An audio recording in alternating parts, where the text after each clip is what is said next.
4 lessons learned from the Gold Coast game. Let's look into it. So I've picked out 4 lessons that I learned from the Gold Coast game. If you learned some lessons that aren't on here, put them down below. It's not really a lesson, this is just a bonus thing, but Nick Dacos is so good. I know it's said a million times, and I know I say that a million times every single time we do a lessons learned video. But he's just phenomenal. He's just phenomenal. It's crazy. We're not learning the lesson, but oh my god. He plays for us. We got him, and he had the team on his back. Nearly took us to that win. Couldn't get it done, but you know, it is what it is. Let's look at these lessons learned now. So the first one I've got here is our fight is just now second nature. And I know, we've been learning this lesson for a long time, but it really sort of stuck with me this Gold Coast game where, we had 6 goals up until 3/4 time. And at the start of the 4th quarter, we put 5 goals on and we're in the lead with 3 minutes to go. And the lesson mainly I learned from this was, yes, the fight at the start of the 4th quarter, bang, they just know to go, go, go, go. It's like muscle memory at this point, which is good, right? Which is good. But how many times do you want to be in that position? And, we've done this dance and we've sung this song before 1,000 times in the 2.5, nearly 3 years that Craig McRae has been at the helm. But I love that it's second nature to us, and that's incredible that we can do this. But let's do it from the start. We've got to. I think this is not so much a lesson learned, but a relearning of the lesson. And Craig McRae is skilled as a teacher, and he has to teach these guys that we can't just leave it late anymore. And yes, okay, that's awesome that we can leave it late and we can do it late, but we need to start doing it in the 2nd quarter, in the 1st quarter, fuck, the 3rd quarter even, or just do it for every single quarter. How about that? You'll relearn the lesson of doing it in every single quarter except for the last. As well as the last. You need to do it in the last. Don't not except for the last. You need to do it in the last. Jordan De Goey already looks like a better player than he has for most of the season. I know he's coming off that what was it? It was a groin, then it was an abdomen. People were saying that it was osteitis pubis, which it isn't. And he's come back and he just had a blinder of a game. 2 goals, one amazing, probably maybe not goal of the year, but bloody we'll come close because that was a really fantastic goal, tied against that boundary in that last quarter. 21 disposals, 4 tackles, 11 score involvements. Played a little bit more forward than he did in the midfield, but I love when he went into the midfield. But like I said in my finding balance video, we need Jordan De Goey in the middle. In the forward line.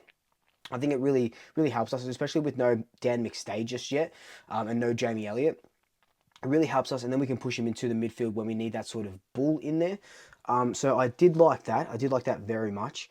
And he needs to start shining now if we're to go on and, play finals, top 4, whatever it may be, win finals. Damien Hardwick at the end of the game came out and said that, you have to tag Jordan De Goey and Nick Dacos if you are to win a game. Especially in that last quarter, they just ran absolutely riot.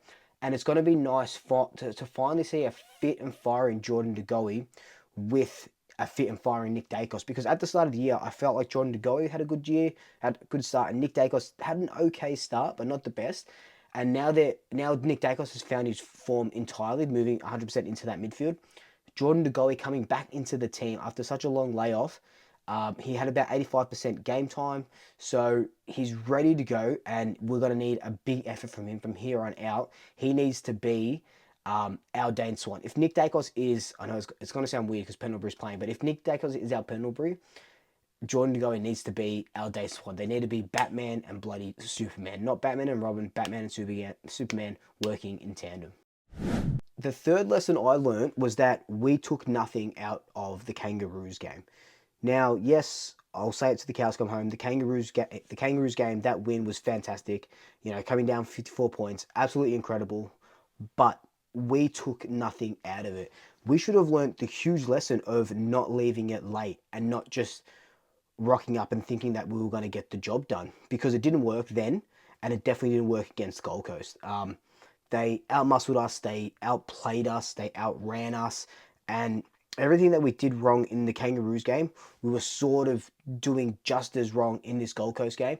We didn't really rectify it a lot. And again, we leave it to the last quarter to try and make up the numbers, of goals. And we had it. We had it. And obviously this time, you could do it 100 times and it's going to fail a couple of times. And this was the one time that it failed. Any other day, where we're winning that game. When we're on top, we're shutting the game down and we're winning that game, and we just didn't do that. And anything that we should have learnt from the Kangaroos game, we didn't apply to the Gold Coast game. And the last lesson I've got here is that we miss Nathan Murphy. He was an integral part to our 2023 season, getting us to where we are. Our backline does not look the same without him. Darcy Moore looks lost without him. I look lost without him. I feel lost without Nathan Murphy. It's unfortunate what's happened to him with the concussions and having to retire and stuff. And it's sad, and it's selfish to say I wish he was playing because we need him and we're losing games without him. I know that's selfish, and I know his health is paramount, but we are missing Nathan Murphy. Is Charlie Dean the replacement? Darcy Moore's trying to do a lot of things, and in saying that, on Wednesday, I've got a huge, and I'll show you a little bit, I've got a huge deep dive coming into Darcy Moore, Nathan Murphy, 2023 versus 2024. That's going to be a really big video. That's coming out on Wednesday.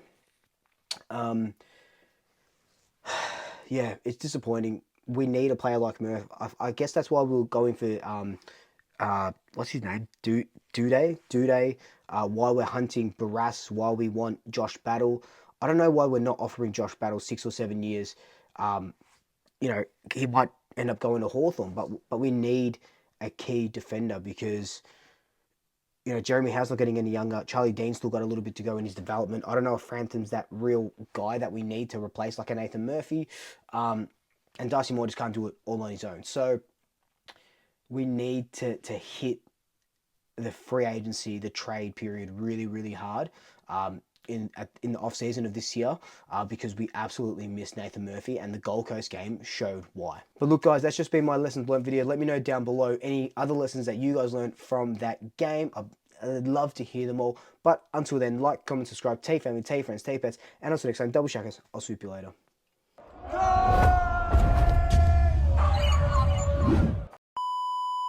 But look, guys, that's just been my lessons learned video. Let me know